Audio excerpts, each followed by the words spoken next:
Okay, in this quick screencast, I just wanted to go over the assignment that you'll be analyzing for your assignment with Catcher in the Rye. So before we do that, so what you're going to be doing is you're going to think about your own reading of the Catcher in the Rye, and I really want you to consider these two questions. What would you expect to receive from learners who are given the assignment that I'm about to go over? And how might this assignment better be able to use a youth lens, thinking about the first reading from the course? Okay, so some background. I wanted to let you know that this is actually an assignment that I used. I used it for several years when I was teaching at a parochial school in Chardon, Ohio, called NDCL, Notre Dame Cathedral Latin. There's a picture of it. The focus of the unit, we were looking at Holden as the narrator, and what we were looking at a lot was what made him an unreliable narrator. Mostly because we were spending a lot of time looking at what he doesn't seem to understand about himself. This was a summative assignment, so it was introduced to the students well into the reading of the novel, towards the end of the reading of the novel, and then it was used as the formal assignment. And I did provide you some of the actual handouts that were used in the class. Those are all you're able to go onto Leo and find those if you feel like you need to after this assignment. So before I show you the assignment, I wanted to share with you, there was really 4 main standards that I was working with for this assignment. How to analyze complex characters, especially with multiple or conflicting motives, and we were looking at the development of that over a text. How they interacted with the characters and they advanced the plot. We were definitely looking at point of view and perspective, and how Holden's perspective kind of clouds what we are able to discern what's happening in the novel. In the writing, we were really looking at how to write arguments that use support to develop it, and we were looking at this idea of being able to put an appropriate task and purpose. And you'll see when I ask them to take on the perspective of a counselor, that's kind of trying to get them to kind of play around with this idea of voice. So the task that they were given overall was, this is the introduction to the file that they were given. So they're going to create the Holden file, and essentially what they were doing is they're going to create the file that a hospital might have at the end of the premise was at the end of the novel, Holden's actually, whether you perceive the end of the novel as being hopeful or despairing, Holden is definitely had a major breakdown by the end of the novel, and so the idea here is that he needs help, and he's going to get the help. And so then we go back to the beginning, and you can see that he's actually talking from the hospital. So if you reread the first couple of pages, you get the sense that, oh yeah, this is a retrospective. He's telling a story, and he's telling a story as how he got to the hospital. So the premise here is that he's in the hospital. You're part of the team that's trying to treat him in the hospital. Clearly he is suffering from a severe depressive disorder. And you want to really fully understand him. And so you're trying to get a clearer picture, so you're creating this folder. And so that's literally, and the groups I put them into groups, and they'd actually literally have a folder that they would use. We just try to really play this up and use their creative imagination. The first thing that I had them do is, within the treatment groups, which was about 3 to 4 students, I would ask each member of the treatment group to write up a doctor's report about the interview. So the premise here was that the novel is actually, it's like Holden's therapy sessions, one big long therapy session, and these are all the things that he's sharing with his therapist. And so they're going to zero in on, they're trying to find key scenes where we really kind of start to understand what's really going on with Holden. And so as a group, we would go over what scenes those might be. And so some of the scenes that they would come up with would be the scene where he reveals about how he smashed the windows in his car. Another one might be the scene where he witnesses the suicide of the student that was wearing his sweater.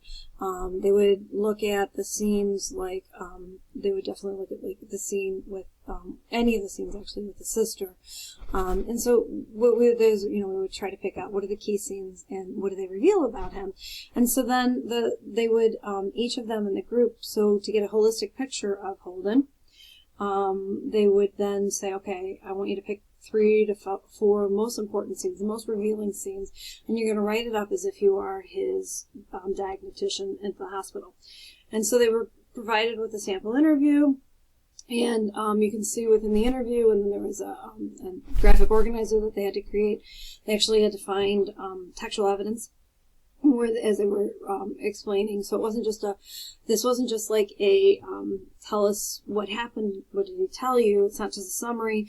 They then have to kind of like analyze, what is this really revealing about him.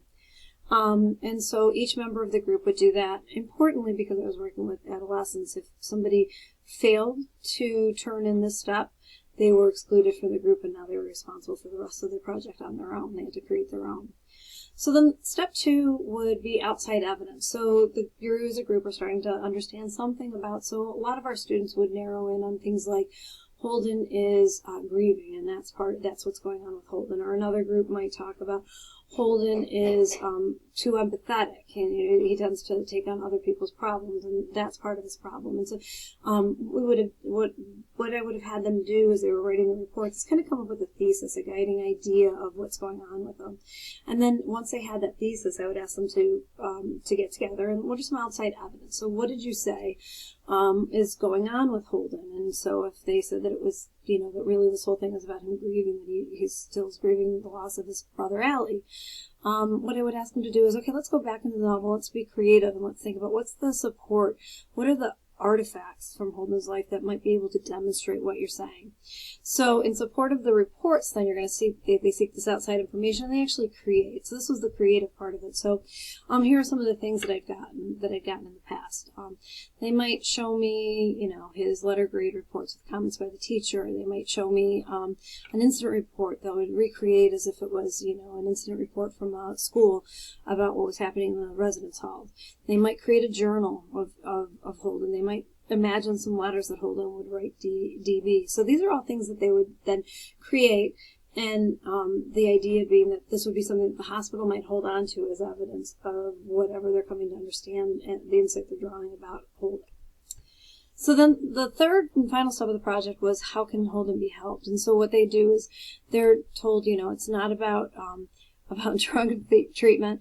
It's one of the things that he needs to do. And in the past, I've gotten some wonderful responses. There are things like one thing that he needs to do is because he missed his brother's funeral, he never got to say goodbye to his brother, and so they might say he has to have a memorial service for his brother. Another group might come up with this idea that he doesn't understand his brother DB, and so he needs to spend time and maybe go on a trip with DB so that he and DB can reconnect. So these are all things, so they have to think about what are some activities that Holden needs to do in order to begin the healing process. So that's the assignment. It was creative. It had the written component. It had the multimodal component. They put them into groups, and all of this was about them trying to come up with some sort of driving thesis of what's happening with Holden. And so what I'm going to ask you to do is now look at this assignment, and I want you to consider your own understanding of adolescence, your own understanding of how relevant you think this novel might be to today's students, your own understanding of how much you think today's students might connect to Holden's struggles, your own understanding of what other messages you think the novel was sharing about the youth experience and how relevant you think those messages are. And what you're going to do is you're going to write a 1.5 to 2 page analysis of this assignment that I just shared with you. And the guiding questions are, what would you expect to see as a result of this assignment? Given what you know about teens, given what you know about the reading, what would you expect from this assignment if you were a teacher giving this assignment? And considering the importance of the youth lens, what is one improvement that you would make to this assignment, and why would you make that? Okay, so these are all things that you're going to do in order to kind of like synthesize your reading of the youth lens, or about the youth lens, and then your reading of the novel.